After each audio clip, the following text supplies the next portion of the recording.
Aloha, I'm Jonathan Jared Soppy, and this is your See It Now News Brief on this Tuesday, November 1st. We're going to get things started by tossing things over to Grace Lee with an update on Red Hill. Today marks a milestone in the water contamination crisis that sickened thousands here on Oahu.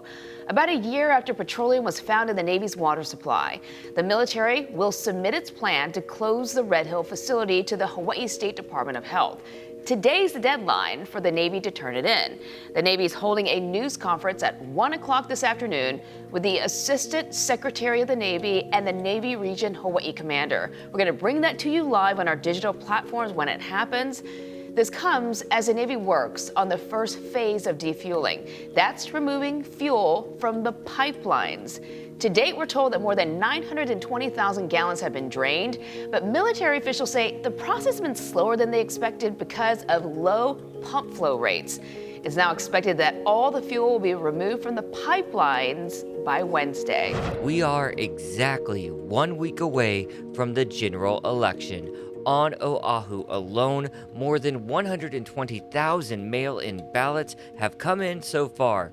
More than 1,000 people have voted in person. Today is the deadline for registered voters to request an absentee mail ballot. For more information, just head over to our HNN digital platforms. We have a story published for you there. In other local news, on Hawaii Island, a magnitude 3.9 earthquake hit Waimea around 1 this morning. More than 300 people reported feeling it online, and we got a call from one viewer telling us he felt it all the way in Kailua Kona. Now, if a recession is looming, it doesn't seem to be affecting Uber. The company reported $8.3 billion in revenue for the third quarter, a 72% increase over the previous year. Despite inflation, demand for rides and meal delivery remains strong.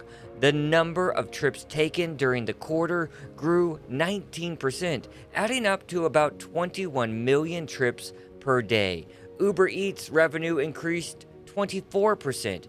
Uber credits cities reopening and travel booming as we come out of the pandemic, plus consumers spending more on services versus retail.